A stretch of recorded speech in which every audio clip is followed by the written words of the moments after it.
చూపు సరిగ్గా లేదని కలలు కనడం మానేస్తామా? వైకల్యం ఉందని వెనకడుగు వేస్తామా?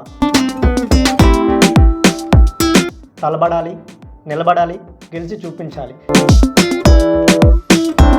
అప్పుడే కదా ప్రపంచమంతా శబాష్ అంటుంది. నా పక్కన కూర్చున్న ఆమె సాదా వ్యక్తి కాదు. మొత్తం 140 కోట్ల జనాభా ఉన్న మన ఇండియాకి నుంచి ఫస్ట్ T20 ఉమెన్ ఆంధ్ర నుంచి రిప్రజెంట్ చేసింది. తను నేపాల్పై సుమారు 7 వికెట్ల తేడాతో అఖండ విజయం సాధించింది.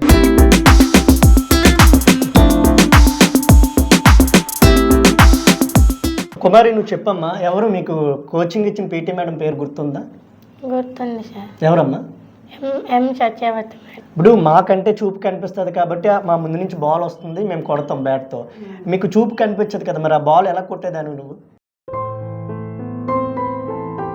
ఫీల్డింగ్ కాస్తున్నప్పుడు ఆ వచ్చే బాల్ అనేది మీకు ఎలాగా మరి కనిపించదు కదా, ఎట్లా అప్పుడు ఫీల్డింగ్ టైంలో ఎలా పట్టుకుంటారు దాన్ని?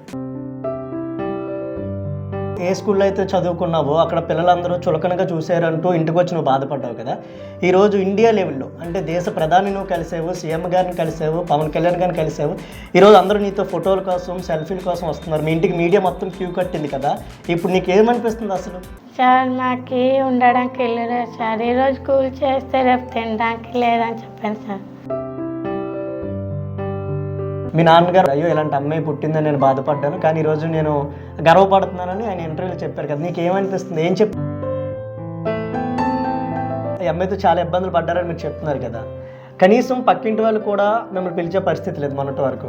ఈరోజు ఈ పాప గెలిచిన తర్వాత మీడియా అంటే ఎక్కడెక్కడి నుంచో మీ ఇంటికి చాలా మంది వస్తున్నారు కదా. ఏం చెప్తున్నారు వాళ్ళందరూ, రాజకీయ నాయకులు కానీ వీళ్ళందరూ వచ్చిన? అంటే అంతకుముందు అయితే మాకు ఉన్నారా లేరా అని కూడా గుర్తించేవారు కాదు. పాపకి హాస్పిటల్కి ఎక్కడైనా తీసుకువెళ్తే కళ్ళు వచ్చే అవకాశం ఉందని ఏమన్నా చెప్పారా? లేదు సార్, అసలు ఇంకా రాదు, అవకాశం లేదని చెప్పారు సార్. అంటే గుండె ధైర్యంతోనే ఆడుతుంది కానీ సార్ మాటలు సరిగ్గా ఇంట్లో కూడా అంతేనండి. ఏమవుతావు? క్రికెటర్గా ఉండిపోతావా లేదంటే ఏమైనా గవర్నమెంట్ జాబ్ సాధిద్దాం అనుకుంటున్నావా? పెద్దయ్యాక పీటీ టీచర్. నువ్వు కూడా పీటీ టీచర్ అవుతావు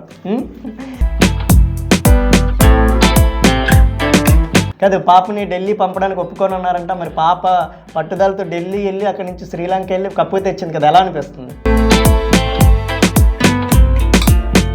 ఇటువంటి అమ్మాయి ఎందుకు పుట్టింది, తనని ఎలా పెంచాలి అని బాధపడ్డారని చెప్పారు కదా. ఎటువంటి ఇబ్బందులు ఎదుర్కొన్నారు ఈ పాపని? చనిపోయిన తర్వాత పాపకి మరి అలాగా చూసేవాళ్ళు ఎవరు?